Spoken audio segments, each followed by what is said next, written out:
हम भक्तों के गुण की बात कर रहे थे। कौन से गुण है जो भगवान को बहुत ज्यादा प्रसन्न करते हैं, कृष्णा को पर्सनली बहुत ज्यादा हैप्पी करते हैं, संतुष्ट करते हैं? सबसे पहले गुण हमने देखा है सच बोलना, ट्रुथफुलनेस। दूसरा हमने देखा करुणा। तीसरी देखी हमने तपस्या। चौथा हमने देखा सहनशीलता। ये गुण भगवान को बहुत प्रसन्न करते हैं। फिर अहिंसा, अहिंसा का गुण भी भगवान को बहुत ज्यादा प्रसन्न कर जाता है।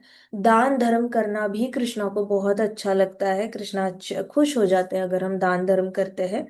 फिर कृष्णा को सिंप्लिसिटी बड़ी अच्छी लगती है। सिंप्लिसिटी, जैसे राधा रानी ब्रजवासी है, सिंपल है, तो वो सबसे टॉप प्रायोरिटी पे आते हैं कृष्णा के लिए। बाकी सब जो सज धज के बहुत ज्यादा होते हैं, द्वारका वगैरह, तो उसकी प्रायोरिटी नेक्स्ट लेवल पे आती है। टॉप लेवल पे कृष्णा के लिए सिंप्लिसिटी बहुत आती है, because that is the original form of Krishna. ग्वाला, ग्वाला जो कृष्णा एकदम सिंपल पगड़ी पहन के धाम में घूमते हैं, डांस करते हैं गोपियों के साथ। तो जिसमें कोई गोल्ड नहीं पहना होता, कुछ नहीं पहना होता, कृष्णा को अपना भी रूप वैसे ही पसंद है और गोपियों का भी वैसे ही पसंद है, राधा रानी का भी वैसे पसंद है। कृष्णा को फूलों से सजना बहुत पसंद है, मोरों के पंखों से सजना पसंद है। तो when it comes to beauty, beauty में भी कृष्णा को सिंप्लिसिटी पसंद है।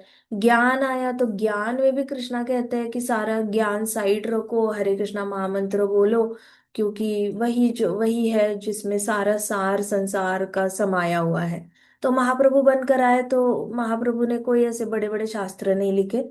एक बस अपना चैतन्य शिक्षाष्टकम लिखा, बाकी कुछ नहीं लिखा चैतन्य महाप्रभु ने। और बोला कि मैं इतना मूर्ख हूं कि मुझे ज्ञान समझ में आता ही नहीं, मुझे तो बस हरि हरि नाम समझ में आता है। ऐसे करके साक्षात मतलब ब्राह्मण फैमिली में जन्मे हैं। और कश्मीरी पंडित को उन्होंने, ब्राह्मण को उन्होंने हराया था शास्त्रार्थ में। इतने टैलेंटेड थे, अपनी संस्कृत की स्कूल चलाते थे। हरि व्याकरण को इन्वेंट किया था चैतन्य महाप्रभु ने। तो इतने टैलेंटेड होने के बावजूद उनको सिंपलिसिटी अच्छी लगती थी कृष्णा को। Chaitanya Mahaprabhu is nothing but Krishna only. तो सिंप्लिसिटी, ज्ञान में भी, ब्यूटी में भी सिंप्लिसिटी पसंद है, ब्रजवासियों की तरह ड्रेसअप होना और उन्हीं के साथ उन्हीं का बनकर रहना, ग्वाले की तरह। और ज्ञान में भी कृष्णा को इतनी सिंप्लिसिटी पसंद है कि कहते बहुत ज्यादा वेद शास्त्र ऐसे सारी चीजें मत किया करो। नाम लिया करो, हरि नाम, हरि नाम में ही सारा संसार समाया हुआ है। और बस हरि नाम लो और मेरे पास आ जाओ, सिंपल सिंपल रहो, ज्यादा हाई फाई बनने की कोशिश मत करो। तो कृष्णा को ज्ञान में भी सिंप्लिसिटी बड़ी अच्छी लगती है, ड्रेसिंग में सिंप्लिसिटी, ब्यूटी में सिंप्लिसिटी।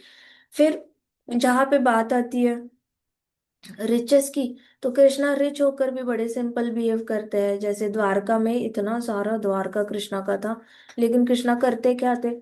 घोड़सवारी सिखाते थे बच्चों को, ढेर सारे ऋषिगणों को दान हर रोज ये करना, अन्न अन्न दान करना कृष्णा ने।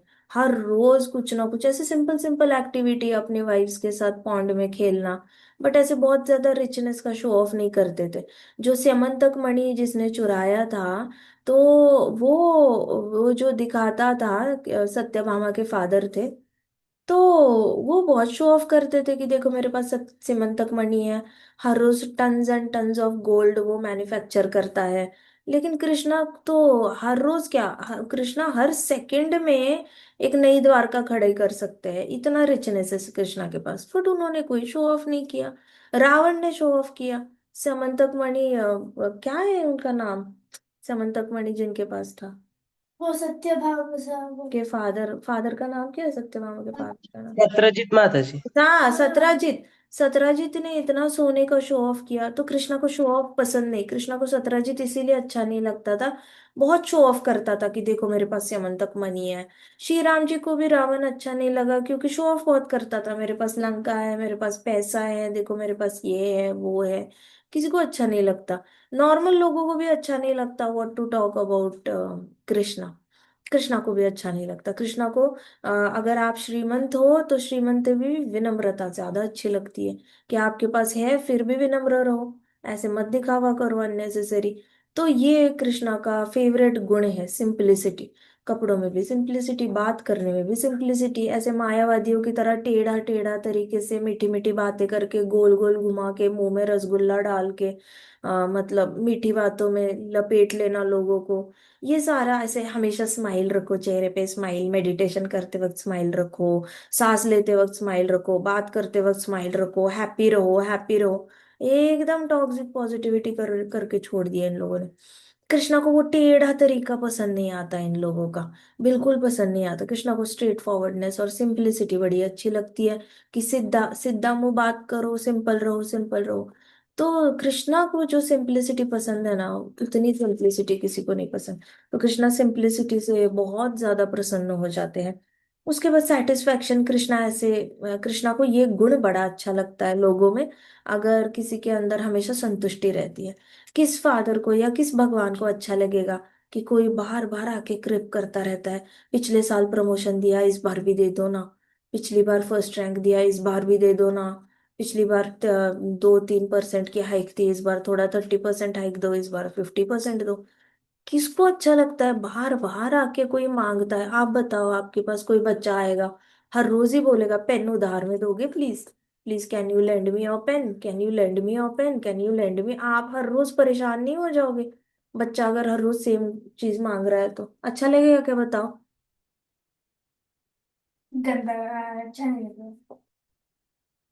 लगेगा क्या हर रोज कोई आके चलो। आपसे मांगता है तो? नो माता जी। अरे, अब सही बात कृष्णा की हालत सोचो क्या है।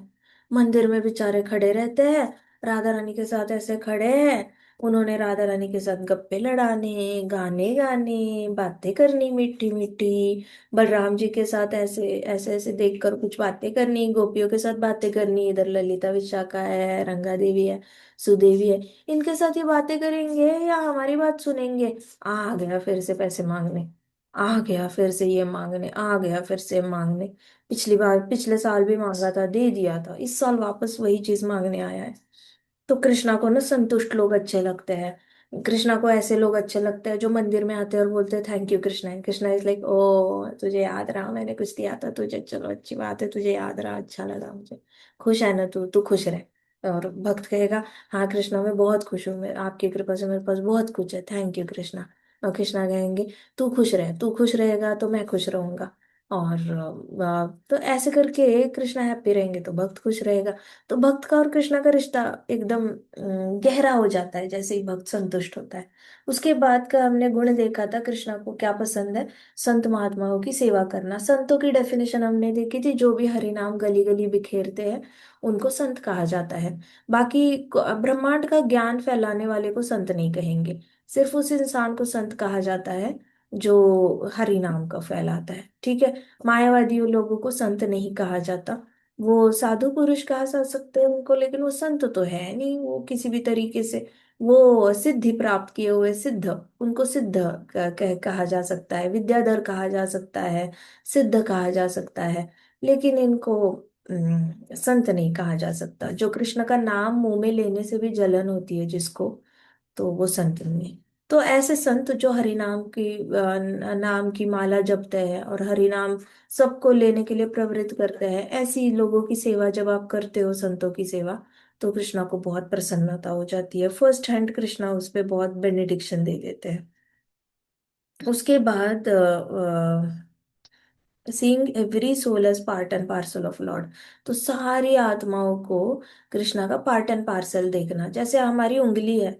अगर उंगली ने कहा कि जब देखो मैं एक ही काम करता हूँ, लड्डू उठाता हूँ और मुंह में डालता हूँ, और सारे मजे तो ये जिह्वा करती है, मुझे तो कुछ टेस्ट करने को ही नहीं मिलता, मैं आज से स्ट्राइक पे चली जाऊंगी। अगर उंगली ने बोला मैं स्ट्राइक पे चली जाऊंगी क्योंकि मुझे तो तू खाना ही नहीं देता, सारा मेरे से काम करवाता है तू, यहाँ से मैंने लड्डू उठाना, मैंने मुंह के अंदर डालना, और मजे ले ले टंग, मुझे कब मजे आएंगे? ऐसे करके उंगली सोचने लग गई। और सपोज उंगली स्ट्राइक पे चली गई, उंगली ने बोला आज से मैं खाना उठाऊंगी नहीं, अब सामने प्लेट में खाना पड़ा है, और उंगली बोल रही है नहीं, मैंने नहीं उठा, उंगली से नहीं, मैंने नहीं, मैंने नहीं, मुझे टेस्ट नहीं होता, मैंने नहीं।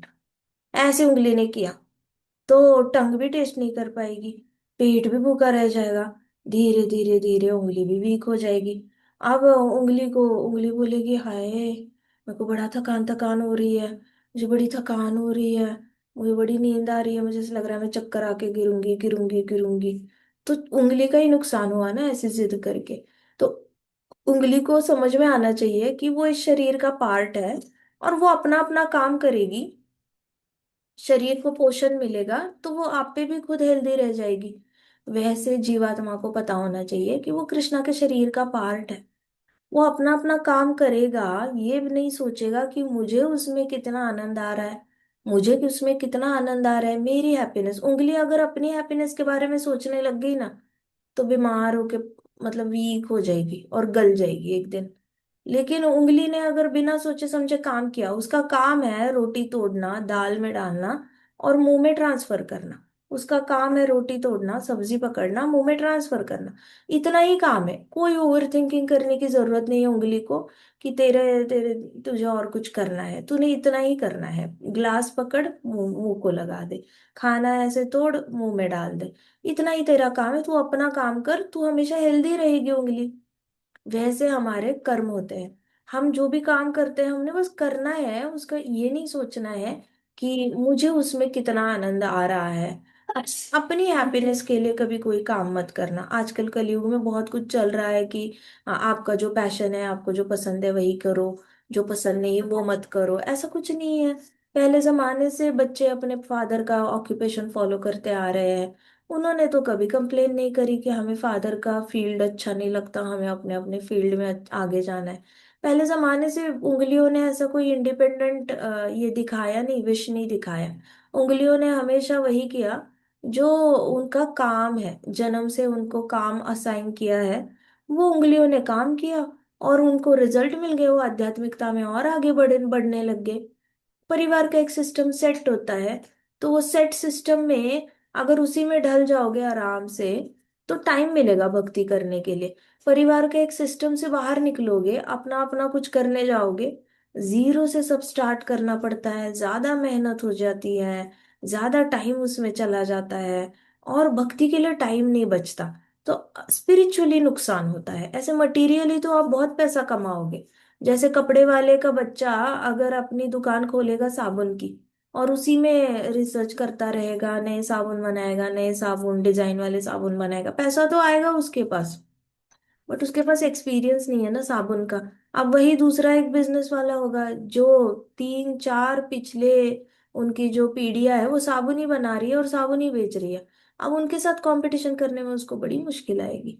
बट करने के लिए उसको ज्यादा मेहनत करनी पड़ेगी, ज्यादा पढ़ाई करनी पड़ेगी, ज्यादा सोचना पड़ेगा, मार्केटिंग कैसे करे, एडवर्टाइजिंग कैसे करे, और फिर उसको वो सब कुछ करना पड़ेगा, लॉन्च करना पड़ेगा और सेल करनी पड़ेगी। फायदा तो होगा, ऐसा नहीं है कि मटेरियल सक्सेस नहीं आएगा। वो तो आप कर्मण्यवादी का रास्ते करो, कर्म करो, आपको कुछ ना कुछ तो रिजल्ट आएंगे ही आएंगे। किसी भी कर्म का रिजल्ट नहीं आता ऐसे नहीं होता, कुछ ना कुछ तो रिजल्ट आता ही है। आ जाएगा इसके पास पैसा, फादर के दूसरे फादर जो बिजनेस कर रहे हैं उससे अलग कर रहा है ये, लेकिन आएगा इसके पास पैसा, बट इसका टाइम चला गया ना अभी। आध्यात्मिकता में उतना ही एडवांस कर सकता था लेकिन नहीं। तो फैमिली जो कर रही है उसमें अगर आप करो तो सिस्टम पे सिस्टम आप चलता रहता है, आपके पास टाइम बच जाता है बहुत ज्यादा पढ़ाई करने के लिए, और आध्यात्मिक पढ़ाई करने के लिए टाइम मिल जाता है, आध्यात्मिकता के मार्ग पे चलने के लिए बहुत टाइम मिलता है। इसलिए देखो बहुत बड़े बड़े लोग जिन्होंने भी संन्यास लिया है, ब्रह्मचर्य में आए हैं, बहुत अच्छे घर के हैं, उन्होंने हमेशा फादर के जो ये चल रहा है उसी को आगे बढ़ाने की सोची है, उसी में ज्यादा ये करने की सोची है। अब जो अपने पिछले खानदान में इतने सारे पीढ़ियों से जो चला आता आ रहा है व्यवसाय, उसी में जो ढल जाता है, रंग में ढल जाता है, वो टाइम बचाता है क्योंकि सिस्टम बन चुकी होती है, सब कुछ बन चुका होता है। आप टाइम बचाते हो और आप स्पिरिचुअली ग्रो करते हो। अब ये उस इंसान के लिए अच्छा है जो आध्यात्मिकता में आगे जाना चाहता है। जो मटीरियली आगे जाना चाहता है वो करो, अपनी मर्जी करो, आपको जो पसंद है वो करो, माता पिता को जो पसंद है नहीं किया तो भी चलेगा, जो उनका प्रोफेशन है उसको फॉलो नहीं किया चलेगा, कोई बात नहीं। आपको मटीरियली ग्रो करना है तो आपको जो मन में आए करो। स्पिरिचुअली ग्रो करना है तो कहीं ना कहीं फादर जो कर रहे थे बचपन से, जो देखते देखते आए हो, उसी में थोड़ा सा हल्का लेफ्ट राइट तड़का लगाकर अपना कुछ करो। तो बचपन का जो एक्सपीरियंस है वो काम आता है। बचपन से जो आपने सुना होता है घर में, अप्लाई किया होता है, कहीं ना कहीं आपको प्रोसेस थोड़ी सी इजी हो जाती है, आसान हो जाती है। और बाकी लोगों के साथ बहुत कंपटीशन करने की जरूरत नहीं पड़ती आपको। तो कृष्णा कहते हैं कि हर हर जीवात्मा में आपने हर जीवात्मा में आत्मा क्यों देखनी है, ताकि आपको पता चले कि अरे आप कृष्ण के हिस्सा हो और वो लोग भी कृष्ण के हिस्सा है। दूसरा इंसान कृष्णा का हिस्सा कैसे है वो कैसे पता चलेगा जब तक आप खुद ही अपने आप को कृष्णा का हिस्सा नहीं समझते। तो सबसे पहले अपने आप को कृष्ण का हिस्सा समझना है। जैसे उंगली शरीर का हिस्सा है, वैसे मैं कृष्णा के शरीर का हिस्सा हूँ। और अगर मैं काम करते हुए ओवर थिंकिंग करने लग गया कि मुझे क्या हैप्पीनेस मिल रही है, मुझे क्या हैप्पीनेस मिल रही है, तो फाइनली मैं वीक पड़ जाऊंगा और मैं गल जाऊंगा, मेरी डेथ ही हो जानी है। जैसे उंगली की डेथ हो जाएगी, अगर उंगली ने खाना पकड़ना बंद कर दिया तो उंगली की डेथ हो जाएगी। क्योंकि उंगली टेस्ट करना चाहती है खाना, लेकिन उंगली से तो टेस्ट नहीं हो सकता। वैसे ही हम हर काम में एंजॉयमेंट देखते हैं। लेकिन मैं सच बताती हूँ बच्चों, जितने लोग आपको मिसगाइड करेंगे ना कि जो आपको पसंद है वो करो, जो आपको पसंद है वो करो, लेकिन चांसेस होते हैं कि जो हमें पसंद होता है ना, एक टाइम आता है जहाँ वहां पे आपको शायद वो पसंद ना आए। क्योंकि मटेरियली आपकी जो पसंद होती है ना वो भी बदलती रहती है। एक साल ये अच्छा लगता है, 2 साल वो अच्छा लगता है, 3 साल कुछ और अच्छा लगता है, 4 साल कुछ और अच्छा लगता है। ऐसे कई सारे लोग हैं जो मटेरियली 60 साल की उम्र में सक्सेसफुल हुए, उससे पहले सक्सेस ही नहीं आया। बदलते रहे ना, चीजें बदलते रहे। तो मन की पसंद पे ज्यादा जाना नहीं। उंगली बोलेगी गुलाब जामुन दो, रसगुल्ला दो, ये दो वो दो, तो उंगलियों की बात आप सुनकर उंगली मिसगाइड ही करेगी। उंगली का काम है बस रसगुल्ला पकड़ना और मुंह में डालना। उंगली का काम टेस्ट करना नहीं है। वैसे हमारा काम है ही नहीं जॉय डिराइव करना किसी चीज से। हमारा काम है कृष्णा को जॉय देना, ये सोचना कि मैं कृष्णा का पार्ट हूँ और मेरा काम कृष्णा को हैप्पी करना है। अगर कृष्णा को हैप्पी करना मतलब क्या, मान लो कृष्णा पेट है, तो पेट के अंदर खाना जाएगा तो पूरी बॉडी हेल्दी हो जाएगी, उंगली भी हेल्दी हो जाएगी। कृष्णा को हैप्पी करेंगे तो हम नेचुरली हैप्पी हो जाएंगे। तो पहले अपने आप को कृष्णा का पार्ट समझना है और फिर सबको कृष्णा की बॉडी में देखना है। अब ये कैसे देखेंगे, ब्रह्मा जी ने जैसे सबको कृष्णा की बॉडी में देखा था विराट रूप में, तो ब्रह्मा जी को आज भी वो विजन याद है जहां पे उनको पता होता है कि सब कुछ कृष्ण के बॉडी से ही निकल रहा है, मैं तो कुछ नया बना ही नहीं रहा हूँ। तो ब्रह्मा जी ना ओवर थिंकिंग करते हैं, ना अपने आप को परेशान करते हैं, ना दूसरों को परेशान करते हैं, ना क्वेश्चन करते हैं कि मैं कब तक भगवान ये हर रोज सुबह उठ के ऑफिस का यही काम करूंगा, मैं थक चुका हूँ, ऐसे कभी क्रिब नहीं करते, कंप्लेन नहीं करते। ब्रह्मा जी को पता है वो कृष्णा के पार्ट है, और जो उनके थ्रू जन्म रहे हैं वो भी कृष्णा के पार्ट है। वो अपना कर्म करेंगे, कृष्णा उनको मेंटेन करेंगे। तो ब्रह्मा जी एज अ फादर भी अटैच नहीं होते किसी से, है ना। ब्रह्मा जी ने अटैच होना होता तो हिरण्यकश्यप और हिरण्याक्ष से भी अटैच होते, कहीं ना कहीं उनकी ही फैमिली लीनेज में आते हैं वो लोग भी। लेकिन ब्रह्मा जी अटैच नहीं हुए। अच्छा भगवान ने आया, मारा हिरण्याक्ष, अच्छा ठीक है चलो, सब ब्रह्मा जी के बॉडी से ही निकल रहे हैं, वहां से ही आगे जाके प्रजनन हो रहा है। तो देखा जाए तो सभी ब्रह्मा जी के पोते परपोते सब कुछ ही ब्रह्मा जी के रिश्तेदारों में ही आ गए सब। लेकिन ब्रह्मा जी कैसे डिटैच हो गए, क्योंकि ब्रह्मा जी सिर्फ प्रजनन करने का काम करते हैं, को जन्म देने का। और बाद में कृष्णा के हाथों में छोड़ देते हैं कि कौन, कृष्णा कृष्णा किसको मेंटेन करना चाहेंगे, किसको किल करना चाहेंगे, वो कृष्णा का काम है, विष्णु भगवान देख लेंगे। बाद में मैंने बना बनाया घर अगर शिवजी ने आके जला दिया, डुबो दिया, उड़ा दिया हवा में, तो भी मैं कंप्लेन नहीं करूंगा, क्योंकि मेरा काम सिर्फ सृष्टि बनाना था। तो Brahma ji perfectly acts as a part and parcel of Krishna. Brahma ji attach ही नहीं होते कि मैं एक बार जीवात्माओं को जन्म देता हूँ। उनका होता क्या है, उनकी कितनी बार डेथ होती है, वो कितनी बार रोते हैं, कितने बार झगड़े होते हैं इनके, कितनी बार ये कंप्लेन करते हैं, कितनी बार ये बुली होते हैं। ब्रह्मा जी सारी चीजें कृष्णा पे छोड़ देते हैं, सब कृष्णा पे छोड़ देते हैं। और बाद में कृष्णा डिसाइड करते हैं, शिव जी को बोलते हैं चल विनाश कर। ब्रह्मा जी चू तक नहीं करते, ब्रह्मा जी बोलते भी नहीं, हाय मैंने इतनी इतनी मेहनत से ग्रीनरी क्रिएट की है, मैंने इतनी मेहनत से सबको शरीर दिया, सबका मैंने इतना मेहनत से डिसाइड किया कि यमराज जी किसको कहाँ लेके जाएंगे क्या नहीं करेंगे, इतनी मेहनत से मैंने मनु संहिता अप्लाई करवाई, और आपने एक सेकंड में सब खत्म कर दिया, मेरी तो सारी सालों की मेहनत आपने बर्बाद कर दी। ब्रह्मा जी अटैच भी नहीं होते। तो Brahma ji act just like finger of Krishna. हम भी कर सकते हैं वैसे। तो ब्रह्मा जी ने खुद को कृष्णा का पार्ट एंड पार्सल ऑलरेडी समझ रखा है, और हम सबको देखने की नजर भी ब्रह्मा जी हमें भी ऐसे ही देखते हैं कि हम कृष्णा के पार्ट एंड पार्सल है। तभी जाके ब्रह्मा जी इक्वालिटी ला पाते हैं।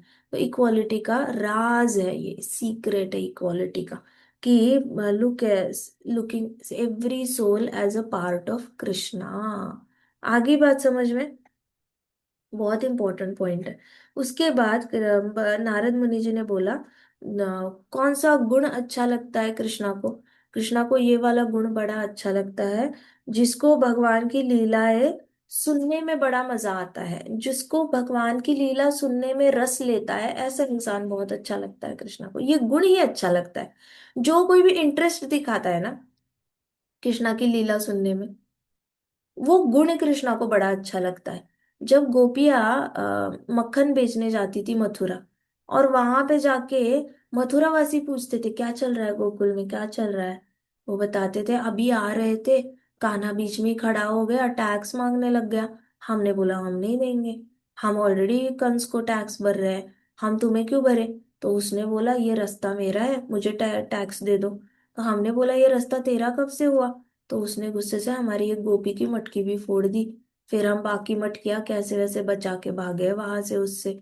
बड़ा परेशान करता है। हम आते हैं 300 मटकियों के साथ, आते आते हमारी 20-25 मटकियां ऐसे ही फोड़ जाता है। हर रोज हमारा दही गिर जाता है रोड पे, दूध गिर जाता है, मक्खन गिर जाता है, बचा हुआ हम आपको बेचने के लिए आते हैं। और मथुरावासी हंसते थे। अब ये मथुरावासियों के अंदर जो अर्ज थी ना सुनने की, कि क्या हुआ बताओ क्या हुआ, कुछ कुछ लोगों को तो खरीदना भी नहीं होता था। ये मर्चेंट की बीवियां जो सारे बिजनेस वाले मर्चेंट वाले होते थे ना, उनकी पत्नियां अपने बड़े बड़े कोठी से निकल के, जैसी गोपियां ब्रज से ऐसे दूर से आती वो टेरेस पे आके देखती थी, कब आएंगी गोकुल की वहां की ब्रज की, कहाँ कब आएंगी गोपियां, अरे आ रही है आ रही है। भागते भागते हाथ में झूठ मूठ का मटका लेकर आती थी कि खरीदने जा रही है। झूठ, उनको क्या जरूरत है, उनके नीचे तो 30-40 नौकर होते थे। फिर भी ये खुद आती थी, और ऐसे नीचे ना नाटक करेंगी खरीदने का। नीचे बैठेंगी जैसे सब्जी मंडी में बैठती है ना आंटी लोग, सारे ऐसे बैठते हैं, भिंडी सिलेक्ट करते हैं, आलू सिलेक्ट करते हैं, गुआवा सिलेक्ट करते हैं, वैसे नीचे बैठेंगी। और ऐसे ऐसे ऐसे चेक करते करते, अच्छा बता कुछ खबर बता क्या है गोकुल में। आज ना कान्हा ने हमारे बका को मारा, एक बका नाम का बहुत बड़ा बकासुर आया था, और उसने बड़ा ये मचाया था। सब डर चुके थे, लेकिन कान्हा उसके अंदर खड़ा हो गया, लंबा लंबा हो गया, और उसकी चोंच फाड़ दी उसने। हाँ, सब बोलेंगे हाय ऐसा करता है वो, हाँ कितना, कैसे दिख रहा था, क्या पहना था उसने? फिर ये बोलेंगे बड़ा सुंदर दिख रहा था, यशोदा मैया ने उसको बहुत अच्छे से सजा के रखा था, ऐसे वैसे। तो ये जो उनके अंदर इच्छा थी ना सुनने की, वो घर से भाग के आती थी सुनने के लिए। कृष्णा को वहां भी बैठे ब्रज में बैठे पता था कि इनको मैं ऑलरेडी अच्छा लगता हूँ, सारे मर्चेंट्स है, बिजनेसमैन है, उनकी पत्नियों को मैं ऑलरेडी अच्छा लगता हूँ। तो कृष्णा जब मथुरा आए अक्रूर के साथ, तो अक्रूर को बोला गेट पे कि मुझे तुम रथ से उठाओ अक्रूर चाचा, उतारो, मैं चल के जाऊंगा मथुरा के गेट से आगे। अक्रूर जी ने कहा नहीं नहीं कान्हा मैं आपको छोड़ दूंगा महल तक, मेरे घर पे आ जाओ। कहते अक्रूर चाचा मैं बाद में आऊंगा, अभी तो मैं चल के मथुरा देखना चाहता हूँ। और कृष्णा और बलराम ऐसे ऐसे करके चल रहे थे, तो आसपास इतनी लंबी लंबी कोठियां थी, और उसके टेरेस पे सबको पता चल गया कृष्णा आए बलराम जी आ गए हैं, वो बात फैल ही गई थी कि आने वाले हैं। टेरेस पे जाके सब ऐसी सारी मर्चेंट की, तो उन्होंने ऐसे दुपट्टा ऐसे पकड़ा था ऐसे मुंह के सामने कि कोई देखे ना, कि वो ब्लश कर रही है, वो ब्लश कर रही थी कृष्णा को बलराम को देखकर, ब्लश कर रही थी, तो उन्होंने ऐसे दुपट्टे से अपना मुंह कवर किया था और आंखें दिख रही थी बस। और ऐसे देखी जाए कि कितनी सुंदर है उनकी, मतलब वो अपनी आंखें हटा नहीं पा रहे थे कृष्णा से, इतने सुंदर थे कृष्णा।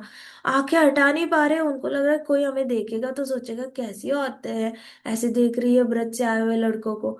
लेकिन कृष्णा ने एक्नॉलेज किया, कृष्णा को पता था कि इनके अंदर ये गुण है, उनको मेरी लीलाएं सुनना बड़ा अच्छा लगता है।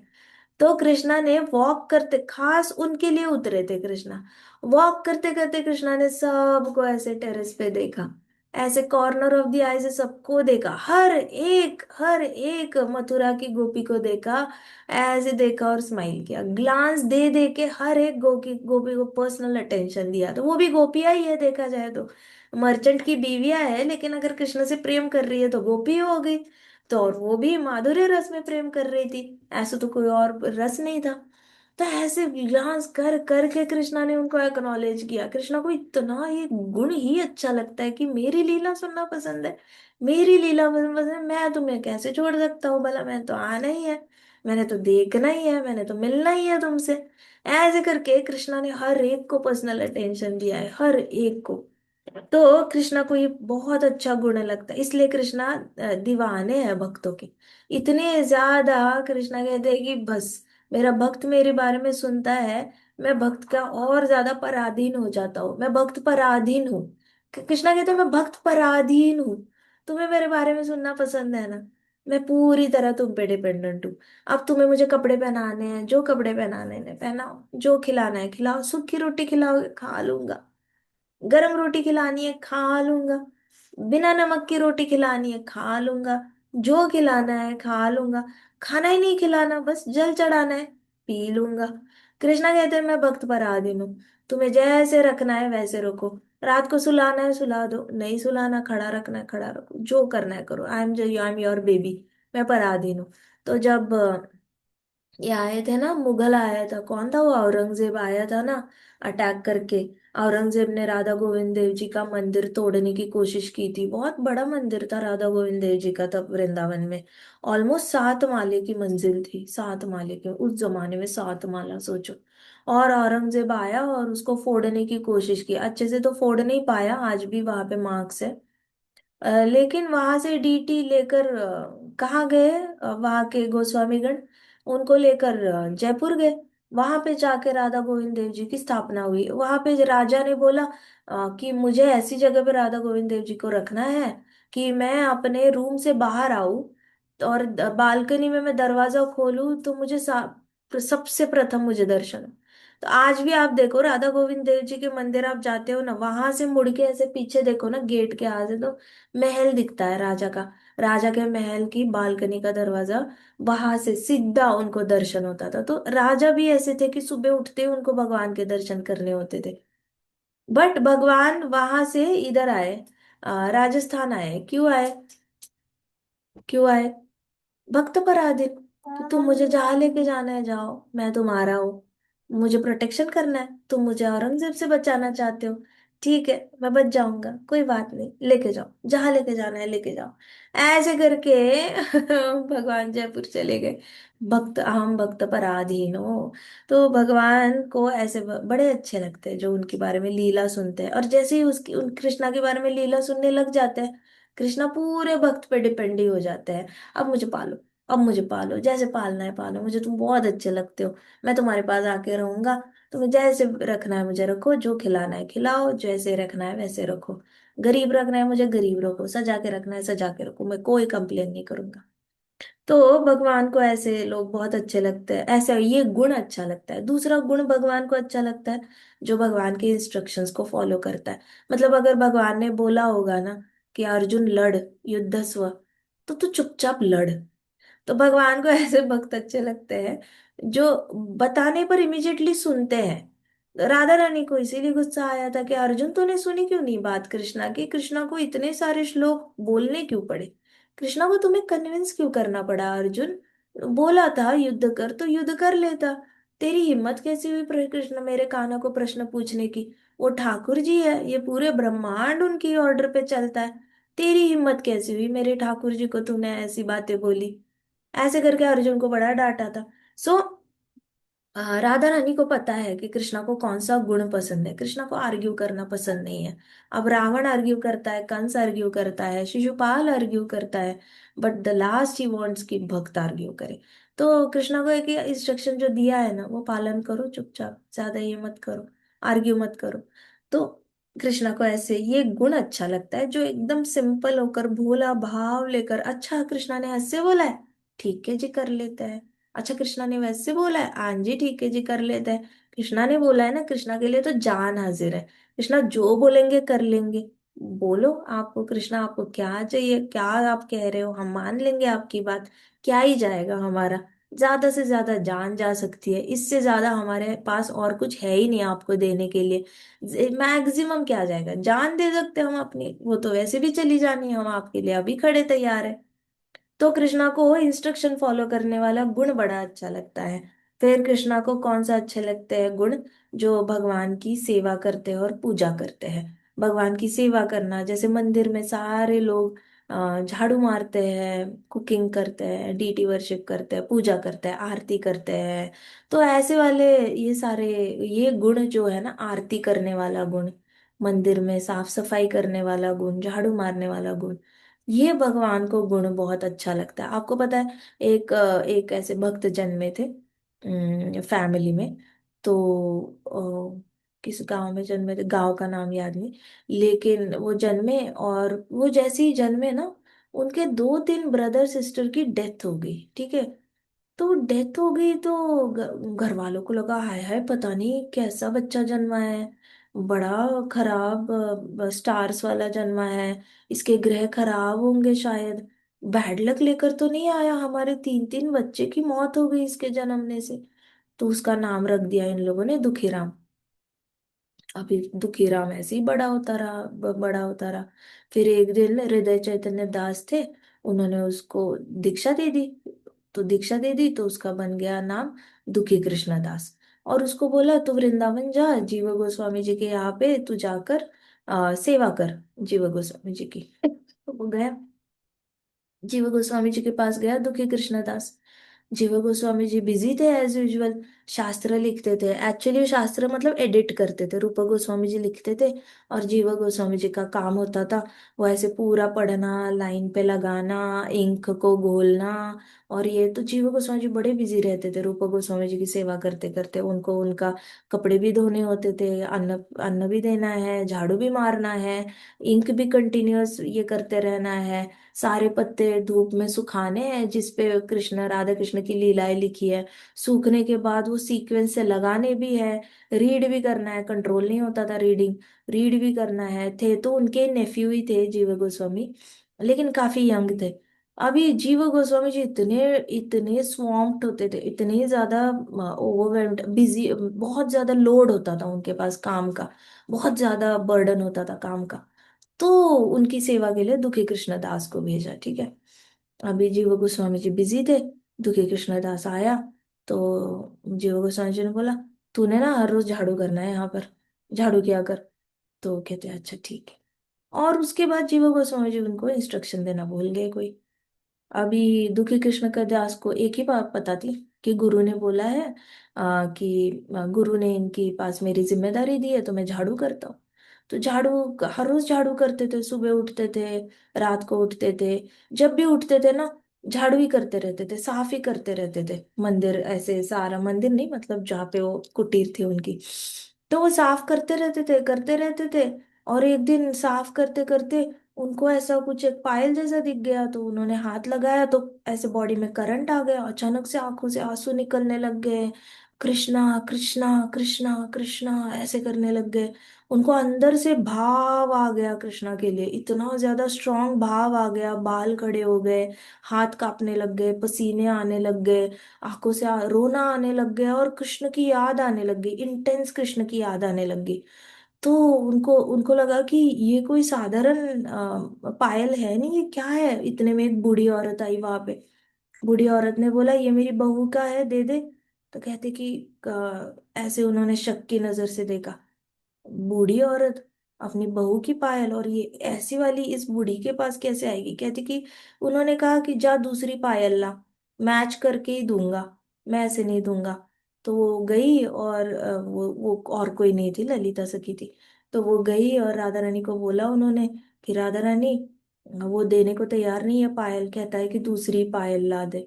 तो राधा रानी रात को ये डांस कर रहे थे सब लोग, लीला चल रही थी राधा कृष्णा सारी गोपियों की, और गोपियां भी ऐसे एक दो गोपियां थोड़ी है, 100 ग्रुप 100 100 गोपियों के, 100 ग्रुप 100 100 लाख गोपियों के, ऐसे करके 10 करोड़ गोपियों का पूरा रास चलता था धाम में। तो 10 करोड़ गोपियों के साथ कृष्णा अकेले डांस करते थे। अभी उसमें इसमें फिर वो घूमते घूमते घूमते घूमते इधर आके पायल राधा रानी की गिर गई थी। तो राधा रानी को जब ललिता ने बोला, कि राधा रानी बैठी थी ऐसे मस्त सिंहासन पर, और राधा रानी फ्रूट्स खा रही थी, और इन्होंने बोला कि नहीं आ रहा वो, दे नहीं रहा वो पायल। तो राधा रानी कहती है, एक काम करो, उसको लाओ यहाँ पर। अब वो गई, और अभी उसको ऐसे तो राधा रानी के दरबार में कोई पुरुष की बॉडी में जा नहीं सकता, परमिशन ही नहीं है पुरुष की बॉडी में जाने के लिए। तो वो गई उसको लेने के लिए, दुखी कृष्णदास को, उसको बोला चल, चल जाकर उसको कुंड में ऐसे डुबोया, पानी में डुबोया और बाहर निकाला। तो वो गोपी बनकर बाहर निकला दुखी कृष्णदास, गोपी रूप में आया। अब कहते अब चल, मैं मिलवाती हूँ, तेरे को पायल देखनी है ना दूसरी, मैं दिखाती हूँ। उसको लेकर गई तो राधा रानी सामने बैठी थी। तो उसने ऐसे, राधा रानी ने अपना ऐसे पाव आगे किया और दिखाया कि ये देख, ये एक पायल है, एक पायल तेरे पास है, दे दे मुझे पायल।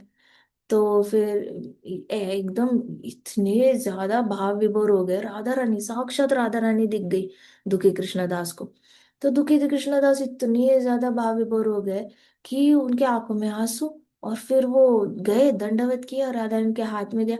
तो राधा रानी ने ऐसे मजाक मजाक में ऐसे लिया, पायल लिया, और ऐसे किया, ऐसे किया, ऐसे किया, और चिढ़ाते चिढ़ाते, ऐसे चिढ़ाते हैं ना जैसे लड़कियां ऐसे फ्रेंडशिप में, ऐसे, तू लेके गई थी मेरी पायल, दे दे मेरे को, ऐसे ऐसे करके क्यों लिया, ऐसे करके चिढ़ाया।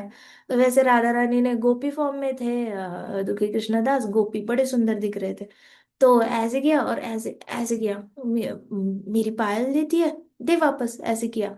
और फिर पाँव में ललिता डाल रही थी, तब तक उसके तिलक लग गया था माथे पे, वर्टिकल एक लाइन हो गई थी, और खून निकलने लग गया वहां से। तो कहती है अभी जा, जा, ऐसे कहा। कहते मैं कैसे जाऊं, मैं नहीं जा सकता, अब मैंने आपका दर्शन कर लिया, अब मुझे आपकी बड़ी याद आएगी, मेरे जीवन का मकसद ही यही है कि मैं आपकी सेवा करूं, मैं आपका दर्शन करूं, मुझे तो मेरा जीवन का लक्ष्य ही प्राप्त हो गया, अब मैं वापस जाके क्या करूंगा? तो राधा रानी ने कहा नहीं, तू यहाँ नहीं रुक सकता, तू जा। ऐसे राधा रानी बोला, मैं कह रही हूँ ना, तो तू जा, और वहां पे जाके किसी को बताना मत कि तू मुझसे मिला था, या मैं तुझसे मिली थी, ऐसे वैसे करके किसी को नहीं बताना। तो कहता अच्छा ठीक है, कहते कि और तू शिष्य बनाना, अब तेरे अंदर इतना कृष्ण का प्रेम है, बाकियों को दे देना तू। तो कहते अच्छा ठीक है, आपका हुक्म है, तो मैं जाता हूँ। ऐसे करके दुखी कृष्णदास गोपी रूप में था, फिर वापस आया, वापस दुखी कृष्णदास बन गया। अब वो आया जीवा गोस्वामी जी के पास, तो सबने बोला कि अरे ये तो वैष्णव है, लेकिन इसने तो तिलक बदल दिया, इसका तो तिलक ऐसा वर्टिकल तिलक हो गया, और ब्लैकिश है इसका तिलक, खून जम गया था तो काला काला दिख रहा था। तो वो आए और उन्होंने तुलसी की मिट्टी थी, तुलसी के नीचे की मिट्टी थी, वो ऐसे ऐसे निकाली और जख्म के ऊपर ऐसे लगा दी, तो वो काला काला दिखने लग गया तिलक पूरा।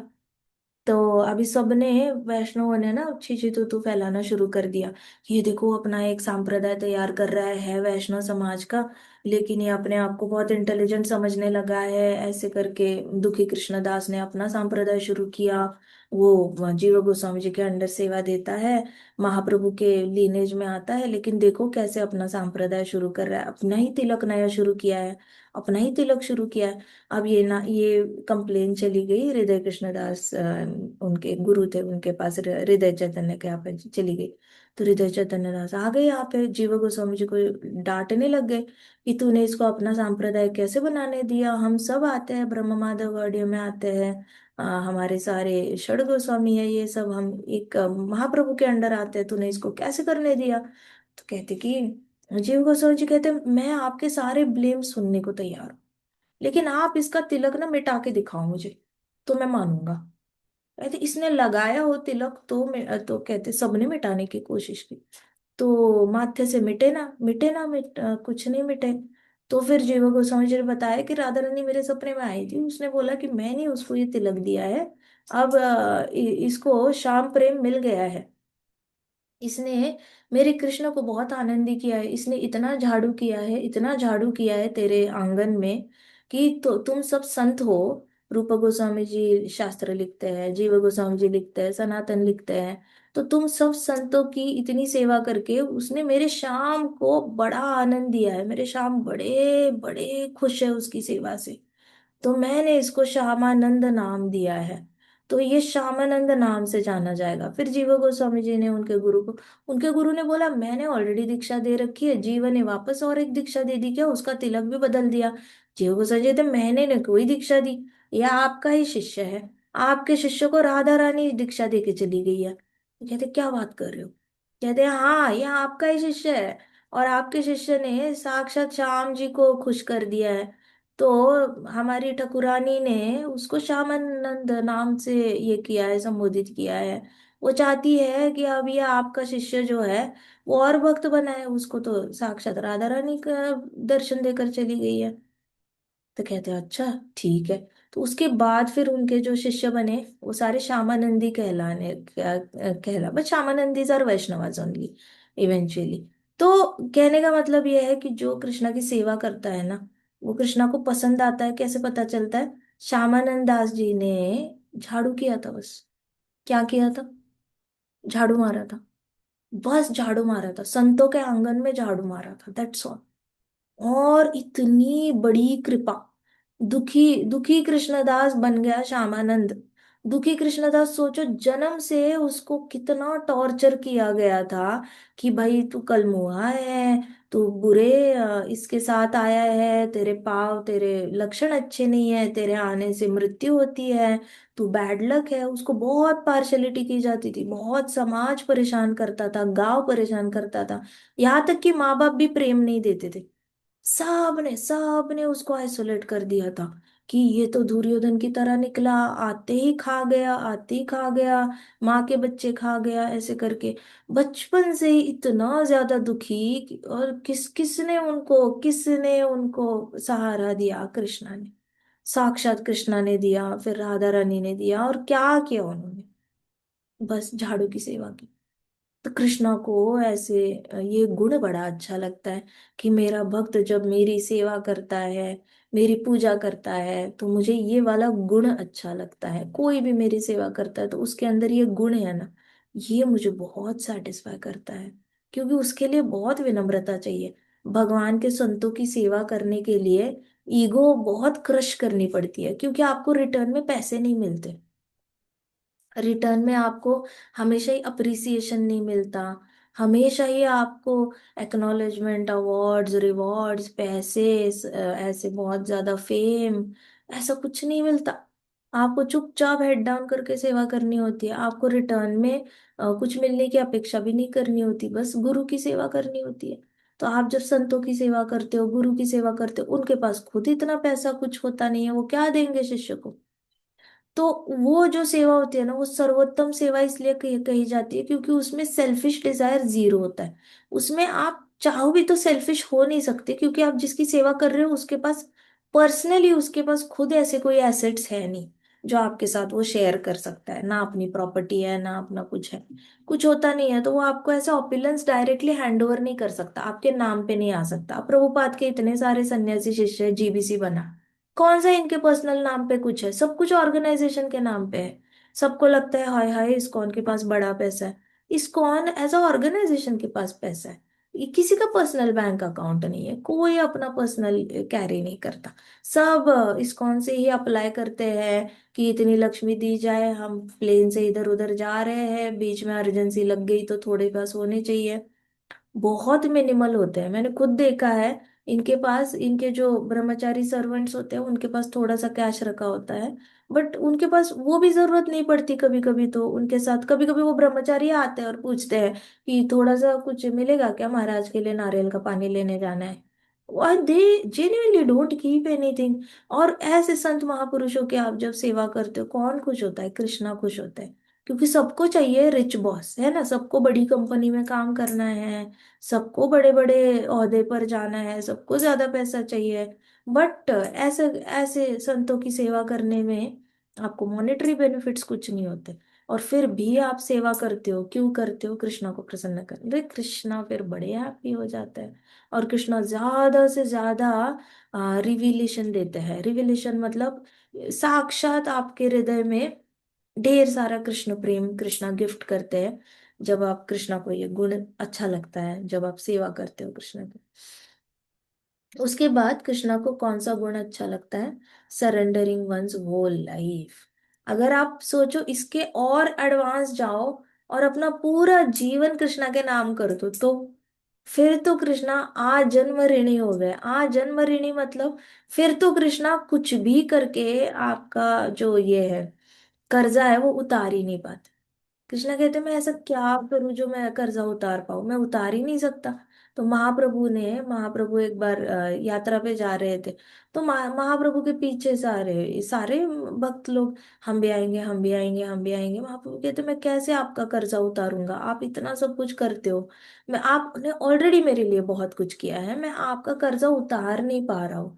अभी भी मैं अकेले जाना चाहता हूँ, लेकिन अगर आप मेरे पीछे आए ना, तो मैं इतना ज्यादा ऋणी होऊंगा कि मैं कृष्णा को छोड़ के आपको ही प्रसन्न करने के लिए बैठ जाऊंगा। तो मैं कृष्णा की भक्ति में जाना चाहता हूँ, कृपा करके मुझे जाने दो। सो कृष्णा के पास कुछ, कृष्णा कहते हैं मैं क्या दूं मेरे भक्त को? मेरा भक्त ना पैसे से खुश होता है, ना कपड़े लत्ते से, ना सोने चांदी से, ना हीरे मोती से, डायमंड से। कुछ भी दे दो मेरे भक्त को, अंदर से आनंद नहीं आता। ऐसे ही डिप्रेस्ड रहता है। इतना डिप्रेस्ड रहता है कि जब तक मेरा नाम ना ले, मेरा कीर्तन ना करे, मेरी पूजा ना करे, तब तक वो खुश होता नहीं है।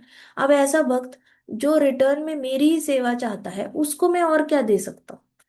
मैं और क्या दूं? अब वो सेवा करता है तो और कर्जा चढ़ जाता है मेरे ऊपर।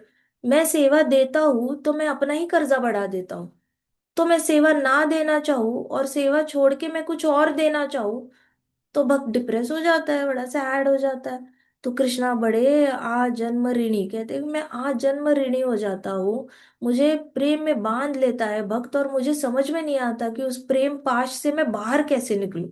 क्योंकि फिर भक्त को सिर्फ सेवा ही सेटिस्फाई करती है, और मैं जब सेवा देता हूँ तो मैं और कर्जे में डूबता हूँ उसके। तो मेरा ज्यादा नुकसान होता है और भक्त का ज्यादा फायदा मुझे कराना पड़ता है। बट क्या करें, मैं पूरा बिक जाता हूँ फिर। तो कृष्णा को ये बहुत अच्छा लगता है कि अगर मतलब ये गुण अच्छा लगता है कि अपने जीवन का पूरा सर्वस्व कृष्णा पे लुटा देना, पूरी संपूर्ण शरणागति। सरेंडरिंग वंस होल लाइफ मतलब अपना पूरा जीवन कृष्ण के लिए दे देना।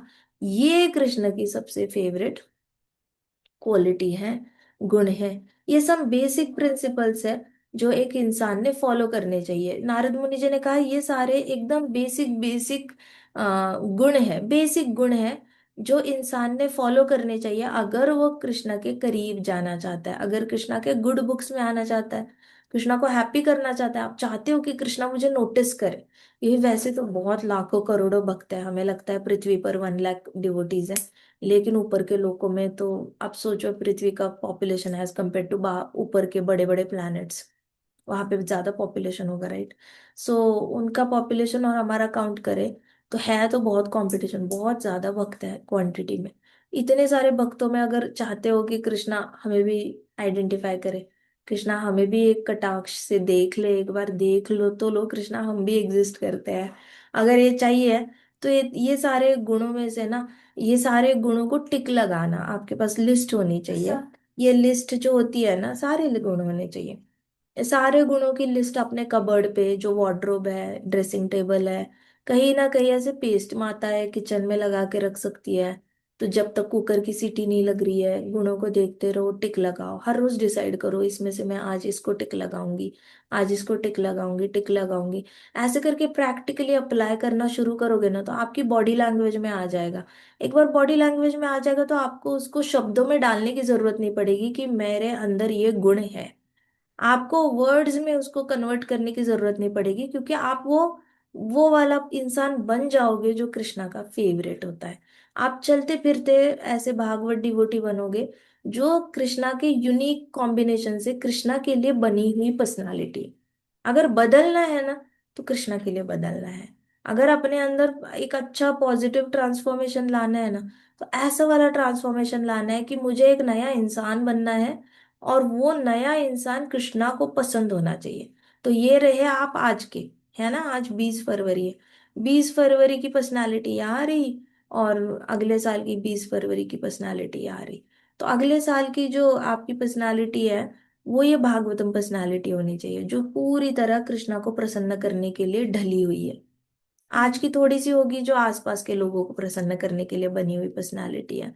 एक साल बाद एक ऐसी पर्सनालिटी होनी चाहिए जो पूरी तरह सिर्फ कृष्ण को प्रसन्न करने के लिए बनी हुई है, हमारी एक छवि। सो आपका टारगेट आपको पता होना चाहिए कि मैंने कहाँ से कहाँ जाना है, मैंने क्या बनना है। क्या बनना है एक बार पता है, what do you want to become. तो ये भौतिकवादी जो आंसर्स हमारे पास होते हैं ना उससे ज्यादा इंपॉर्टेंट होता है कि स्पिरिचुअली मैं क्या बनना चाहता हूँ।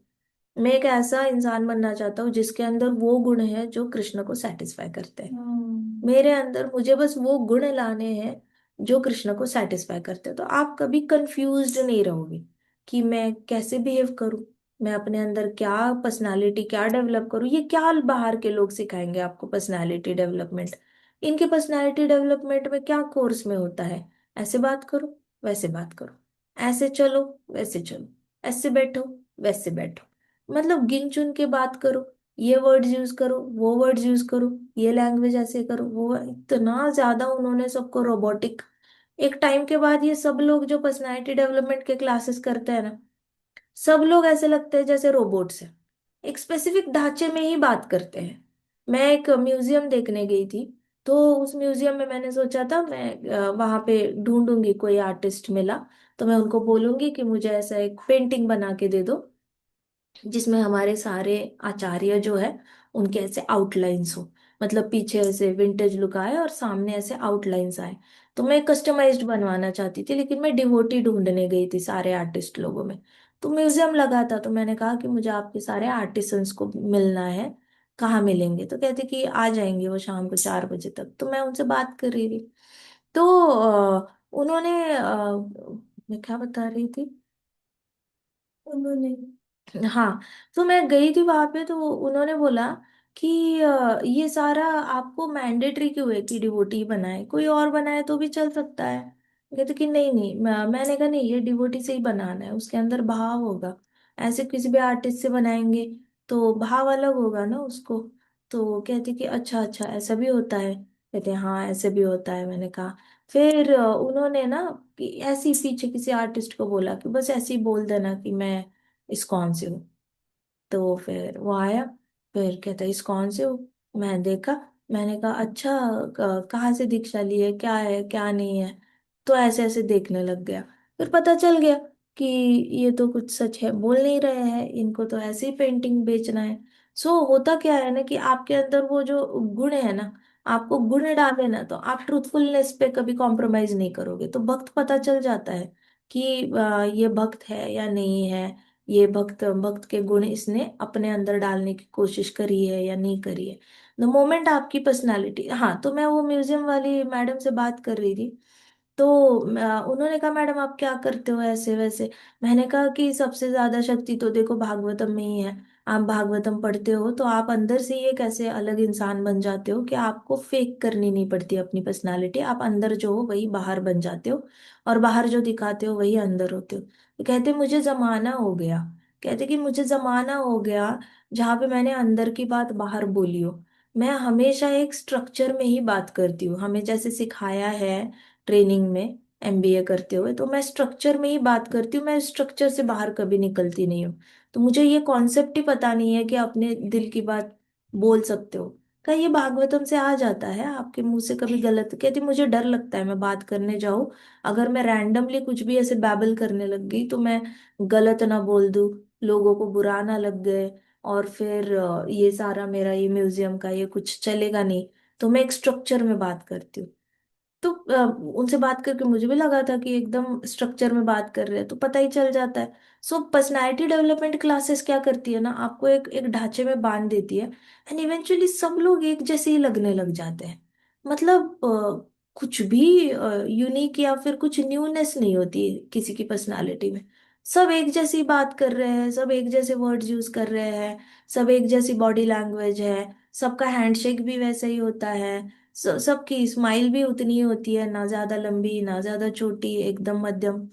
So it looks like a robotic accumulation of people. But Bhagavatam से क्या होता है ना, आपके अंदर जो परिवर्तन आता है, आपके अंदर जो बदलाव आता है, वो कृष्णा को प्रसन्न करता है। अब वो कृष्णा को प्रसन्न करता है, तो कृष्णा परमात्मा बनकर सबके हृदय में रहते हैं, तो बाय डिफॉल्ट ही सारी जीवात्माएं प्रसन्न हो जाती है। आपको एफर्ट नहीं लेना पड़ता किसी एक स्पेसिफिक ढांचे में बैठकर दूसरों को प्रसन्न करने के लिए। अब सोचो, ये सारा ग्रुप है जो पर्सनालिटी डेवलपमेंट, सॉफ्ट स्किल्स वगैरह सबसे गया है।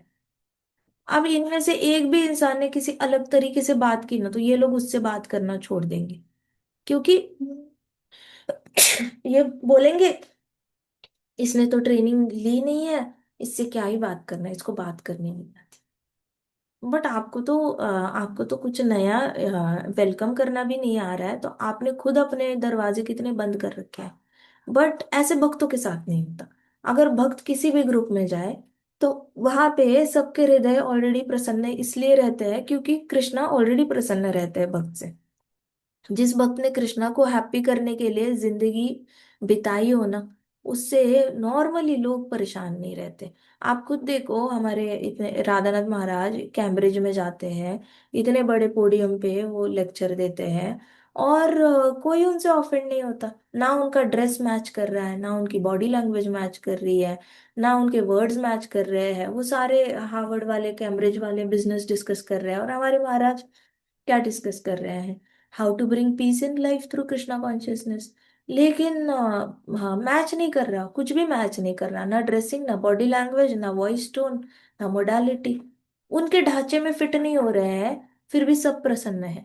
बट उन्हीं के ग्रुप का इंसान अगर उनके ढांचे में नहीं बैठा, तो वो उसको साइड कर देंगे। लेकिन डिवोटी को ये लोग साइड नहीं करते।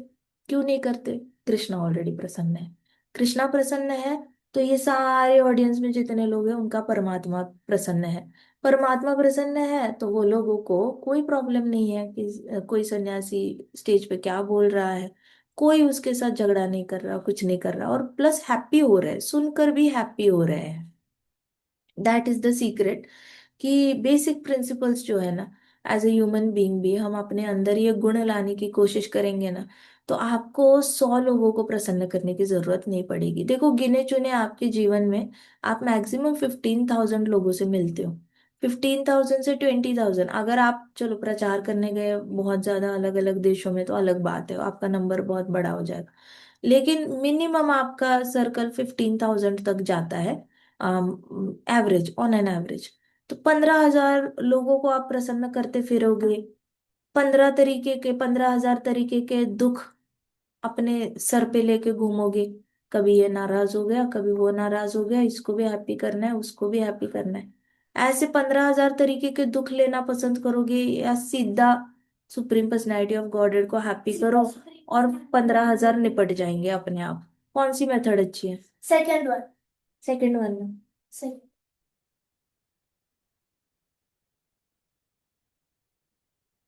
Got it? याद रहेंगे ये गुण? तो आप लिस्ट बनाओ, ठीक है? पेपर पे लिस्ट बनाना, अपने कबर्ड पे चिपकाना, और हर रोज चेक करना कि आज मैं किस चीज को टिक लगाना चाहता हूँ, और हैबिट होने तक टिक लगाते रहो।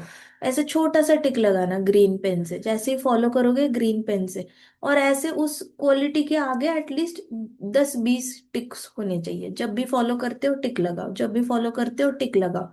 10-20 टिक्स हो गए ना, तो आपके बॉडी में वो एक नेचुरल तरीके से आपकी पर्सनालिटी बदल गई होगी। आपको कोई बाहर जाके कोई बहुत ज्यादा बुक्स पढ़ने की जरूरत नहीं है, ऐसा कुछ एक्स्ट्रा करने की जरूरत नहीं है। ये सारी क्वालिटीज को बस आपने टिक लगाना है। अंडरस्टूड? कर पाओगे? यस माता। है? हाया ना?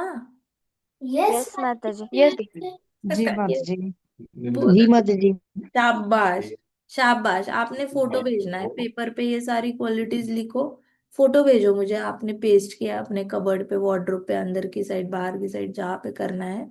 सेलो टेप उल्टा करके पीछे लगा दो पेपर के, और चिपका दो, और उसमें अपने अपना पर्सनल कॉपी सबका होना चाहिए, और टिक लगाते जाओ। ये गुण आपके अंदर आएंगे ना, आई कैन प्रॉमिस यू, आपको मटेरियल सक्सेस तो एक साइड इफेक्ट है इसका। साइड इफेक्ट है, मतलब इट इज लाइक कि आपने खाना खाया तो नेचुरली आपकी लिटिल फिंगर हेल्दी रहेगी ही रहेगी। तो वैसे मटेरियल सक्सेस लिटिल फिंगर जैसे है, ऑटोमेटिकली वो तो हेल्दी रहेगा ही रहेगा। लेकिन 99% आपका स्पिरिचुअल जो ये है ना, वेलबींग है, वो और ज्यादा आप हैप्पी रहने लग जाओगे। आपको ना आनंद क्या होता है ये पता चल जाएगा, हैप्पीनेस क्या होती है, ओरिजिनल हैप्पीनेस क्या होती है, ये पता चल जाएगी। Got it? मुझे याद है, हम पुणे में लेक्चर अटेंड करते थे, तो राधेश्याम प्रभु जी ने बताया था कि आप सोचो कि कि वहां पे ना, कहते थे कि यूएस में कई सारे बच्चों को बहुत ज्यादा खाना मिलता है, ठीक है। तो बड़े बड़े स्कूल्स होते हैं, वहां पे बच्चों को बाहर कैफेटेरिया में बहुत खाना दिया जाता है। तो वो लोग पूरा तो खाते नहीं है, बचा हुआ बर्गर, बचा हुआ पिज्जा वगैरह ऐसे करके ना, वो ट्रे ऐसे डस्टबिन के यहाँ पे ट्रे ऐसे रख के जाते हैं। तो वहां पे जो गरीब बच्चे होते थे वो जल्दी से जाते थे और डस्टबिन से उठा के खा लेते थे। तो अब बताओ कि ये डस्टबिन से खाने वाले बच्चों को अगर आप मंदिर में लेके गए और प्रसादम खिलाया, तो वो वापस जाएंगे क्या कभी डस्टबिन से खाने के लिए? नो। नहीं। नहीं नो जाएंगे। माता जी। हाँ। नो माता जी। हाँ। सो ये 30 गुणों का हिसाब किताब कुछ ऐसा है। आज जिन चीजों में खुशी मिल रही है ना, वो खुशी, वो बच्चों को जो डस्टबिन के बर्गर्स खुशी देते थे ना गरीब, उनके पास थी। अब पता ही नहीं है ना अच्छा खाना टेस्ट कैसे करता है। तो रिच लोग जो छोड़ रहे हैं, रिच बच्चे जो स्कूल से आधा बर्गर छोड़ रहे हैं, आधा, उनको उसी में खुशी मिल रही है कि अरे हम तो वो लेवल का फूड खा रहे हैं जो वो बच्चे खाते हैं, उसमें उनको खुशी मिल रही है। बट जैसे ही उनको प्रसादम की टेस्ट मिल जाएगी, उन्होंने तो ये खाना खाना आना भी नहीं है। वैसे एक बार टेस्ट करके तो देखो ये गुणों को, टेस्ट करके देखो, the kind of person you will be ना, you will not want to go back to what you are today. इतनी इतनी शक्ति है भागवतम के इन गुणों में। हमने सिमिलरली यही चीज डिस्कस की थी भीष्म पितामह के चैप्टर में, जहाँ पे भीष्म पितामह इसको युधिष्ठिर महाराज को गुण समझा रहे थे, ये राजा के पास कौन से गुण होने चाहिए। तो राजा के पास अगर उसको राजा बनना है तो उसको पहले महर्षि बनना पड़ता है। महर्षि बनने के लिए उसके पास ब्राह्मणिकल क्वालिफिकेशन होने चाहिए। तो हमने करीब करीब इसी के आसपास यही सारे गुण थे राजा बनने के भी, जो भीष्म पितामह ने बताए थे।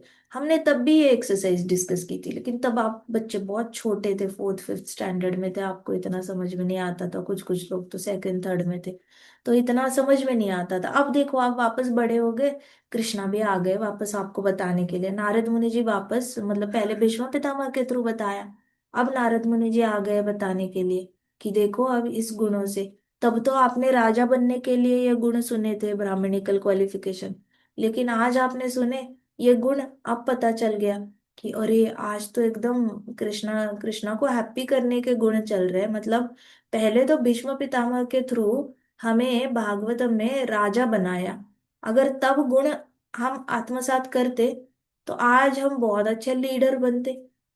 और अगर वही गुण और ज्यादा आज आत्मसात किए, तो 1 साल बाद हम बहुत अच्छे ये बन जाएंगे, डिवोटी बन जाएंगे। सो भागवतम देखो कहाँ से कहाँ ले जा रहा है। भागवतम शुरू करने से पहले हम एकदम कीड़े मकोड़े वाले चूहे, मतलब डस्टबिन के चूहे वाली हमारी लेवल होती है।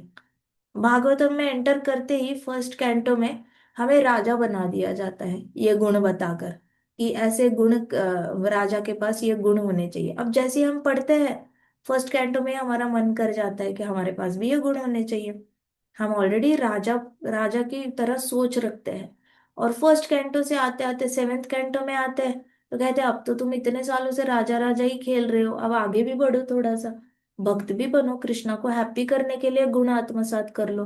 तो सिमिलरली वही सारे गुण घूम फिर के आते हैं और कृष्णा को प्रसन्न करने के लिए अप्लाई करने के लिए बोलते हैं नारद मुनि जी। तो सोचो हमें कहाँ से एकदम नीचे पड़ा हुआ कीड़े से उठा के सिंहासन पे बिठाता है भागवतम। सिंहासन पे उठा के सीधे कृष्णा के चरण कमलों में ऑफर कर देते हैं भागवतम। कौन कर रहे हैं? नारद मुनि जी, साक्षात नारद मुनि जी। पहले पितामह आते हैं, मटीरियली सक्सेसफुल होने को बोलते हैं। नारद मुनि जी आते हैं, कहते तू स्पिरिचुअली सक्सेसफुल हो जा बच्चा, अभी इंसान तो बन पहले, वापस इंसान बन। पहले भी तू इंसान बना था, कुछ रह गया होगा, अब जाके और अच्छा इंसान बन, भगवान की शरणागति जाने के लायक तो बन जा। ऐसे करके नारद मुनि जी। सो भागवतम जो हमें ट्रांजिशन से ले जाता है ना, वो शायद ही हमें और कोई आपको सिलेबस लेके जा सकता है। कितने भी आप पर्सनालिटी डेवलपमेंट के कोर्सेज करो, कितना भी ज्यादा ट्रेनिंग वगैरह के कोर्सेज करो, सॉफ्ट स्किल्स ट्रेनिंग करो, लेकिन वो सब लोग ना, इवेंचुअली आप देखो, सब लोग ऐसे लगेंगे जैसे किसी बॉक्स में उनको फिट कर दिया है।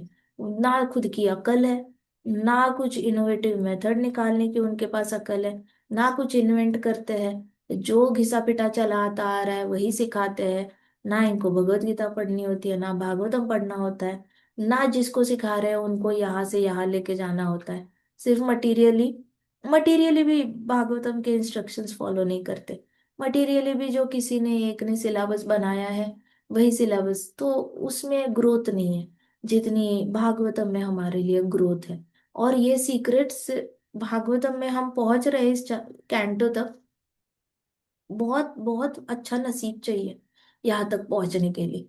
बहुत सारे लोग होते हैं जो पहले 2 कैंटो में ड्रॉप आउट कर जाते हैं, तो जो 7वें कैंटो तक पहुंच गया, सोचो कृष्णा ने कितना ज्यादा, मतलब कितना प्यार से उसको ऐसे पकड़ के जकड़ के पकड़ के रखा हुआ है। तू सुन, तू सुन, मुझे बहुत अच्छा लगता है, तू सुन।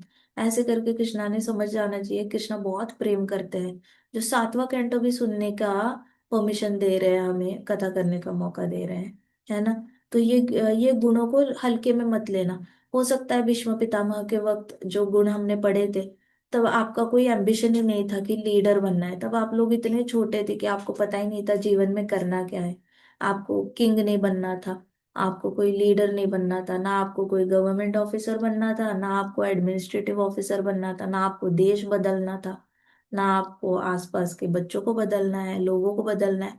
आप लोग इतने छोटे थे कि आपको क्लैरिटी नहीं थी कि आपने करना क्या है। अभी आप इतने तो बड़े हो चुके हो, जहाँ पे आपको थोड़ा सा कहीं ना कहीं लगता होगा कि समाज में बहुत फ्लॉज है, काफी सारा काम करना बाकी है, ऐसे अगर कभी लगता होगा। लेकिन अभी वो हमारा भीष्म पितामह का चैप्टर हो चुका है। So now you try to bring these qualities inside you and directly become the most favourite of Krishna. फिर कृष्णा आपको जैसे यूज करना चाहते हैं वैसे कृष्णा आपको यूज करेंगे, फिर कृष्णा के हाथ में छोड़ दो। कृष्णा विल डिसाइड कि आपका आगे आप कहाँ पे जाते हो, कैसे करते हो and all that. But at least this time take this qualities seriously, ठीक है, क्योंकि भागवतम में वापस घूम फिर के ये दोबारा आया हुआ है। अगर सेकंड टाइम आया हुआ है ना, तो इसको सीरियसली लेना बनता है, ठीक है। बाकी कथा हम कल करते हैं। ग्रंथराज श्रीमद् भागवतम की जय। जय। शिला प्रभुपाद की जय। श्री श्री राधा श्याम सुंदर की जय। जय। श्री श्री कृष्ण बलराम की जय। वृंदावन धाम की जय। समस्त भक्त वृंद की जय। हरे कृष्णा कृष्णा कृष्णा हरे हरे, हरे राम हरे राम हरे राम राम राम हरे राम हरे। हरे हरे। श्री कृष्ण महासंकीर्तन यज्ञ की जय। जय। देश का